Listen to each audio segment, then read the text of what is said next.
जय गणेश जी। कैसे हैं आप लोग? मैं डॉक्टर आशुतोष द्विवेदी आपका स्वागत करता हूं इस चैनल पर। लगातार काफी समय से रिक्वेस्ट की जा रही थी कि सर आप कुछ ऐसा उपाय बताइए जिसमें कि अपने रूठे हुए व्यक्तियों को मनाया जा सके। जैसे कुछ लोग दूर चले गए हैं तो उनको भी मनाया जा सके। ऐसी परिस्थितियां उत्पन्न हुई कि कई बहनों ने कहा कि हमारे भाई हमसे रूठ गए हैं, या कई भाइयों ने कहा कि हमारी बहनें हमसे रूठ गई हैं, तो कुछ इसका उपाय बताइए। तो चलिए आइए, रक्षाबंधन के इस पावन अवसर पर हम आपके लिए एक नवीन उपाय लेकर आए हैं। ये उपाय एकदम कारगर है। इस उपाय के माध्यम से आप अपने बहन को, अपने भाई को, अपने मित्र को या अपने सगे संबंधी किसी भी व्यक्ति को मना सकते हैं। हाँ, मनाने की स्थितियां इस पर निर्भर करेंगी कि ये उपाय एक बार करने पर लागू होगा या 2 बार करने पर लागू होगा। यदि आपकी दूरियां ज्यादा हैं तब आपको ये उपाय 11 बार करने की आवश्यकता होगी। लेकिन 11 बार करने के पश्चात निश्चित तौर से आपके सगे संबंधी से जो दूरियां हैं वो समाप्त हो जाएंगी। मेरी बातों पर ध्यान रखिएगा। लगातार 11 बार जब ये उपाय आप कर लेंगे तब आपके उस नजदीकी से कितनी भी दूरियां हो वो पूरी तरीके से समाप्त हो जाएंगी और किसी भी तरीके की दूरी नहीं रहेगी। क्योंकि रक्षाबंधन का ये पावन पर्व आ रहा है, इसमें कई भाई बहन ऐसे होते हैं जो एक दूसरे से किसी न किसी कारण से मतभेद हो जाता है या दूर हो जाते हैं या नाराज हो जाते हैं। उनको कैसे मनाया जाए, इस प्रक्रिया को लेकर, इस उपाय को लेकर आज हम आपके सामने प्रस्तुत हुए हैं। सबसे पहले पूर्णिमा, ये जो श्रावण मास की पूर्णिमा है, इसके दिन हम रक्षाबंधन मनाते हैं।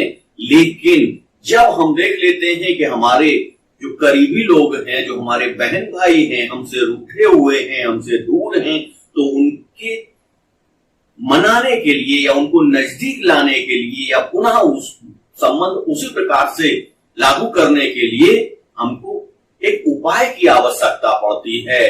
इस श्रावण मास की पूर्णिमा के दिन आप करेंगे क्या? पूर्णिमा के दिन आपको लेना क्या है?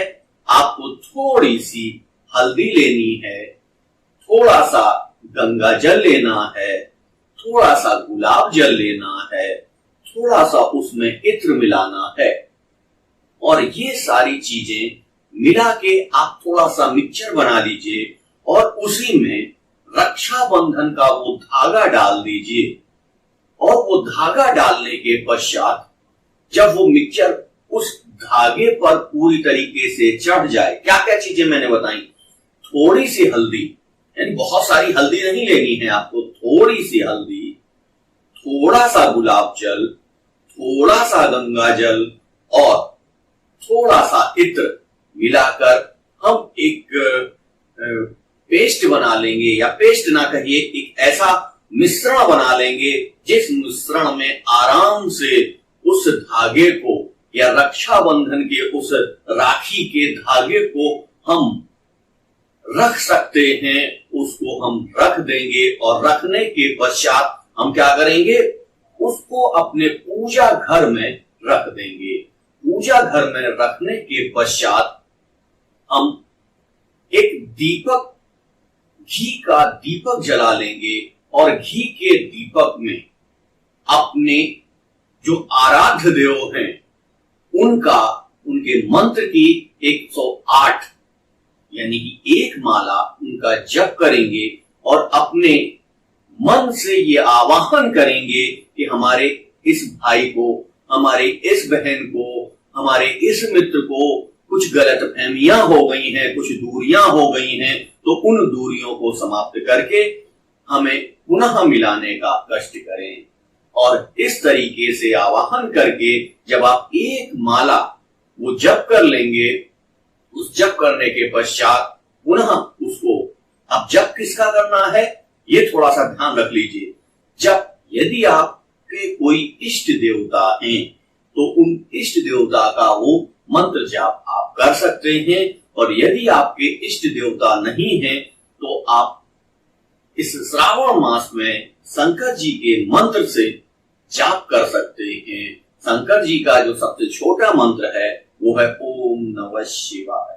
ओम नमः शिवाय के मंत्र के द्वारा आप एक माला जप करके उनको प्रणाम करके उस धागे को वहीं छोड़ दीजिए, और इसके पश्चात अगले दिन सुबह उसको पूरे समय वहां रहने दीजिए उसी घोल में।